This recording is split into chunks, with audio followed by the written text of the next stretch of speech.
Hi అందరికీ ఈరోజు మన కిచెన్లో పన్నీర్ ఫ్రై పీస్ బిర్యానీ చేస్తున్నానండి. వాటికి కావాల్సిన పదార్థాలు ముందుగా 1.5 గ్లాస్ బాస్మతి రైస్ తీసుకుని వాటిని నీట్గా కడుక్కొని కొంచెం నీళ్లు వేసి పక్కన పెట్టుకోవాలి. పన్నీర్ అంటే చాలా మందికి ఇష్టం ఉండదండి, మా ఇంట్లో కూడా సరిగ్గా తినరు. ఇలా చేస్తే కనుక ఎవరైనా సరే ఇష్టంగా తింటారు. నేను ఇలా చేసిన కాంచే మా పిల్లలు అది ఇష్టంగా తింటున్నారండి. ఈ బియ్యాన్ని కడిగి పక్కన పెట్టుకున్నాను. తర్వాత మీడియం సైజ్ ఉల్లిపాయలు 2 తీసుకున్నాను. తర్వాత 6 నుంచి 8 పచ్చిమిరపకాయలు తీసుకున్నాను. సరిపడా అల్లం వెల్లుల్లి పేస్ట్, బిర్యానీ మసాలాలు, 2 స్పూన్ల గరం మసాలా పొడి, కొద్దిగా జీడిపప్పు, పుదీనా, కొత్తిమీర, కొద్దిగా ఉప్పు, కారం ఇవన్నీ తీసి పక్కన పెట్టుకున్నాను. తర్వాత వచ్చి పన్నీర్ ముక్కలను చిన్న చిన్న ముక్కలుగా కట్ చేసుకుని దానిలో 1 స్పూన్ కారం, కొద్దిగా ఉప్పు ఎక్కువ వేయటం వల్ల మళ్ళీ పన్నీర్ ముక్కలకి ఉప్పు పట్టేస్తుంది కదా, కొద్దిగానే వేసుకోవాలి. అవి కొంచెం స్మూత్గా కలుపుకోవాలి. మరీ గట్టిగా మనం వేలు ప్రెస్ చేసి కలపడం వల్ల ఏంటంటే అవి ముక్కలు మొత్తం విడిపోతాయి. వీలైనంత వరకు చాలా స్లోగా నిదానంగా కలుపుకోవాలి పన్నీర్ ముక్కలను కలిపేటప్పుడు.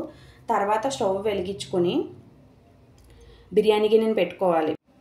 దానిలో ఇప్పుడు 2 స్పూన్లు నెయ్యి వేసుకోవాలి. నెయ్యి కొంచెం వేడెక్కిన తర్వాత ఇందాక మనం తీసుకుని పక్కన పెట్టుకున్న మసాలా దినుసులు వేయాలి. అవి కొంచెం లైట్గా వేగేటప్పుడే పక్కన పెట్టుకున్న జీడిపప్పు ఉంది కదండి, జీడిపప్పు కూడా వేసుకోవాలి.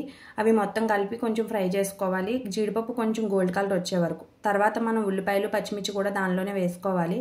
ఉల్లిపాయలు, పచ్చిమిర్చి కొంచెం బాగా వేయించుకోవాలి. అది కొంచెం ఎర్రగా వచ్చే వరకు వేయించాలి. తర్వాత 2 స్పూన్లు అల్లం వెల్లుల్లి పేస్ట్, మరీ ఎక్కువ అవసరం లేదండి, 2 స్పూన్లు వేస్తే సరిపోద్ది. ఎందుకంటే మనం మళ్ళీ ఫ్రైలో కూడా వేస్తాం కదా, అది ఇది కలిపి మళ్ళీ ఎక్కువైపోద్ది మసాలా.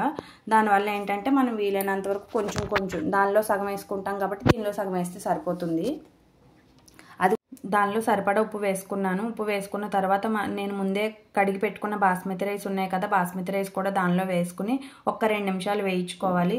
2 నిమిషాలు వేయించడం వల్ల ఏమవుతుందంటే మనకి బాస్మతి రైస్ పొడి పొడిగా వస్తుందండి రైస్, లేదు అంటే అది ముద్దగా అయిపోతుంది. 2 నిమిషాలు అది కొంచెం ఫ్రై చేసుకున్నాక దానిలో మనం కొలత కిందాక తీసుకున్న గ్లాస్తో 1.5 గ్లాస్ బియ్యం తీసుకున్నాం కదా, 1.5 గ్లాస్ బియ్యానికి 3 గ్లాసులు వాటర్ పడుతుందండి కరెక్ట్గా కొలత. 3 గ్లాసులు వాటర్ తీసుకున్నాక దానిలో ఉప్పు సరిపోయిందో లేదో చూసుకొని మూత పెట్టేసి అది పక్కన పెట్టేసేయండి. తర్వాత ఇప్పుడు ఇంకో స్టవ్ వెలిగించి ప్యాన్ పెట్టుకుని దానిలో కొంచెం ఆయిల్ వేసుకోవాలి. కొంచెం ఆయిల్ దీనికి పన్నీర్ ఫ్రై చేయడానికి కావాలి కదండి, కొంచెం ఎక్కువగానే పడుతుంది. ఆయిల్ కొంచెం బాగా హీట్ అయ్యాక, మరీ హీట్ అవ్వకూడదండి, కొంచెం లైట్గా హీట్ అయితే సరిపోతుంది. మరీ హీట్ అవ్వడం వల్ల ఏంటంటే పన్నీర్ ముక్కలు ప్యాన్ మొత్తానికి అంటికిపోయి సరిగ్గా రాదండి, మొత్తం ముద్దగా అయిపోతుంది.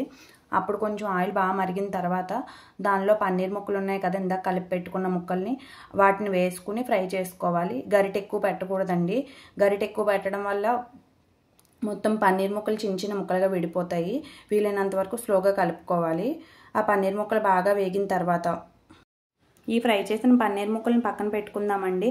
ఇప్పుడు అదే ఆయిల్లో ఉల్లిపాయలు, పచ్చిమిరపకాయలు, జీడిపప్పు వేసి బాగా వేయించుకోవాలి. తర్వాత 1 స్పూన్ అల్లం వెల్లుల్లి పేస్టు, 1 స్పూన్ మసాలా పొడి, 1 స్పూన్ కారం, సరిపడా ఉప్పు వేసుకుని అది కూడా బాగా వేగిన తర్వాత దానిలో ఇందాక తీసుకుని పక్కన పెట్టిన పన్నీర్ ముక్కలు వేసుకోవాలి. మొత్తం కలిపేసుకున్నాక 2 నిమిషాల పాటు దాన్ని మొత్తం పన్నీర్ ముక్కలు పట్టే వరకు వేయించుకోవాలి. వేయించుకున్నాక ఈ లోపు మనం ఇందాక పక్కన పెట్టుకున్న రైస్ ఉంది కదండి, ఆ రైస్ ఉడికిందో లేదో ఒకసారి చెక్ చేసుకుందాము. రైస్ అయితే మంచిగా ఉడికిపోయింది.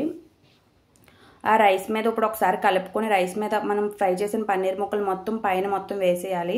పన్నీర్ మొత్తం వేసి 2 నిమిషాలు వదిలేస్తే పన్నీర్ బిర్యానీ చక్కగా రెడీ అయిపోతుందండి. ప్లీజ్ ఈ వీడియో కనుక మీకు నచ్చితే లైక్ చేయండి, షేర్ చేయండి, సబ్స్క్రైబ్ చేయండి.